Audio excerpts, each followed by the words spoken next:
नमस्कार दोस्तों, ये कहानी झारखंड के चतरा जिले के एक इलाके की है। श्रीनिवास नाम के एक व्यक्ति होते हैं। परिवार में बहुत आर्थिक तंगी थी, मजबूरियां भी बहुत थी। जूते चप्पल सीने का काम, पॉलिश का काम, यही सब ये करते थे। जिस इलाके के रहने वाले थे, यहाँ इनके पास ना तो एक धुर जमीन था, ना तो खुद का मकान था। रोड के किनारे सरकारी जमीन पर ये अपनी एक दुकान रखते हैं, जिसमें ये सिलाई बुनाई का काम, जूते चप्पल का पॉलिश वगैरह का काम करते हैं। दुकान के ठीक पीछे एकदम सटे हुए आप टीना टप्पर रख के इसी तरीके से और अपने परिवार को वहीं पे रखते थे।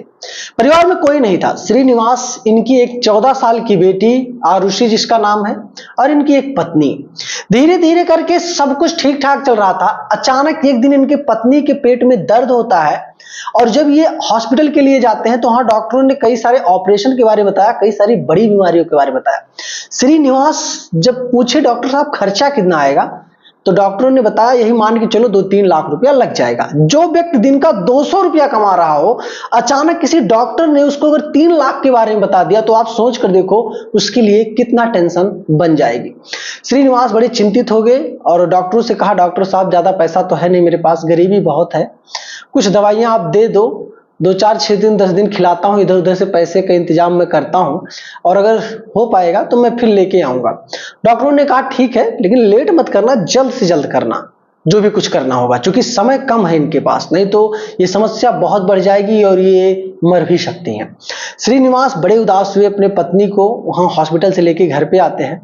अपनी बेटी से बताते हैं, बेटा ऐसा लगता है कि अब तुम्हारी माँ हम लोगों का साथ छोड़कर चली जाएगी, क्योंकि इसको बड़ी बीमारी हो गई है, पैसा इसमें 2-3 लाख रुपया लगेगा, मेरे पास तो 10-5 हजार भी नहीं है, मैं क्या करूं। बेटी कहती है, पिताजी आप बिल्कुल मत परेशान हो, सब ऊपर वाला पार कर देगा, जो भी कुछ है आप इधर उधर से जिसको आप जानते हो पहचानते हो, जो आपके जानने हो, उनसे एक बार कहो। कहते बेटा गरीबों का सहारा कोई नहीं होता, 1 रुपया नहीं कोई देना चाहेगा उधार के नाम पे। बेटी कहती है ठीक है। ये सारी चीजें चलते थे, धीरे धीरे करके 15 दिन गुजर गया, और 15 दिन के बाद श्रीनिवास की पत्नी दुनिया छोड़कर चली गई। पूरे घर में मातम सा छा गया। परिवार 3-4 महीनों तक पूरे उलझनों में ही चल रहा था। धीरे धीरे करके सब कुछ बैलेंस होने लगा। अपना बिटिया जो आरुषि थी वो पढ़ने जाने लगी अपने स्कूल में, इधर पिता भी अपना मोची का काम करते थे, सिलाई जूता चप्पल की पॉलिश वगैरह चल रहा था।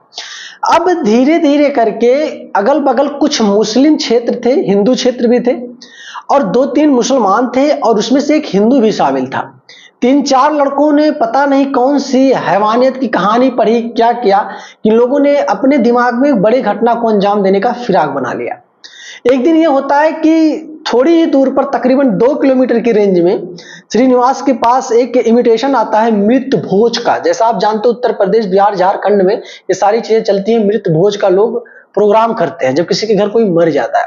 अब श्रीनिवास को उस दिन वहां खाने जाना था। ये दुकान शाम को 7 बज के कुछ मिनट पर बंद करते हैं, और बंद करके बेटी से यही कहते हैं, मैं जा रहा हूं, खा के तुरंत चला आऊंगा बेटा, और तुमको जो बनाना होगा खाना होगा खा लेना, सुबह का खाना होगा वही खा लेना।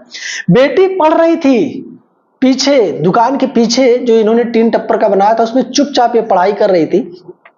श्रीनिवास जाते हैं मृत भोज में खाने के लिए, कि जैसे घर से निकलते हैं 15 मिनट के ही अंदर, टाइम अब हो गया होगा तकरीबन 7:45 के करीब।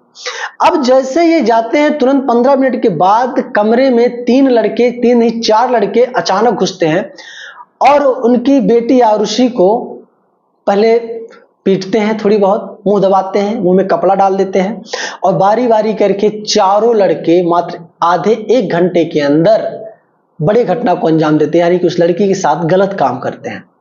गलत काम करने के बाद उन लोगों ने और भी गलत काम किया कि लड़की के प्राइवेट पार्ट को भी काट दिए ये लोग। लड़की धीरे धीरे करके एकदम बदहवास हो गई, और कुछ ही पल में उसका जान निकल गया। अब कुछ देर के बाद जब श्रीनिवास पहुंचते हैं अपने घर में, तो देखते हैं बेटी एकदम लहूलुहान पड़ी हुई है। अब इनको समझ में नहीं आता, रोने लगे, बिलखने लगे, चारों तरफ शोर शराबा करने लगे, लोगों की भीड़ इकट्ठा हुई। किसी ने पुलिस को सूचना दिया, पुलिस भी मौके पर पहुंचती है। पहुंचने के बाद पुलिस देखती है, मामले को तफ्तीश करती है, लोगों से पूछताछ करती है क्या हुआ था सच में। धीरे धीरे करके पूछताछ किया, लड़की को भेज दिया गया पोस्टमार्टम के लिए। उसके बाद श्रीनिवास से भी पूछताछ किया जाने लगा कि किसी के ऊपर शक हो या कोई आपके घर के अगल बगल ज्यादा दिख रहा होगा, ऐसा कुछ आप मुझे बताओ। श्रीनिवास बेचारा मजदूर और गरीब आदमी क्या बताता पुलिस से, उसकी दुश्मनी भला किसी से क्यों होती जब वो खुद की सरकारी जमीन में किसी तरीके से रह रहा था। श्रीनिवास को कुछ समझ में नहीं आ रहा था, सिर्फ पुलिस के सामने रो रहा था और हाथ जोड़ के खड़ा था। पुलिस भी उस लड़की के जब शव को देखी, पुलिस भी परेशान हो गई। घटनाक्रम और घटना स्थल को देखने के बाद पुलिस के पसीने छूट गए, होश उड़ गए। पुलिस भी बहुत ज्यादा इस चीज को अपने दिमाग में ले लेती है। बड़े प्रशासनिक अधिकारी भी वहां पे मौजूद होते आते हैं और तुरंत इस मामले को जांच करने के लिए जल्द से जल्द मुलजिमों के खिलाफ कार्रवाई करने के लिए आदेश भी दे दिया जाता है। रात दिन पुलिस खोजते खोजते तकरीबन 3 से 4 दिन गुजर गए और 3 नहीं 4 के चारों लोग पुलिस के हत्थे चढ़ गए। जब पुलिस के हत्थे चढ़े, पुलिस ने पूछताछ किया, इन लोगों से बहुत कुछ किया, दबाव भी बनाया, मारे पीटे भी। इन लोगों ने बारी बारी करके इस मामले को बताया और बताया किस तरीके से इन्होंने हैवानियत भरी घटना को अंजाम दिया था। पुलिस जब इन लोगों के जुबान से घटना के बारे में सुनती है तो पुलिस के होश उड़ जाते हैं। कितने सारे महिला कांस्टेबल थी कि जो इनकी आंखों से आंसू तक निकलने लगे, परेशान हो गई कि आखिर आज के समय में सच में इंसानों के रूप में लोग हैवान और राक्षस घूम रहे हैं।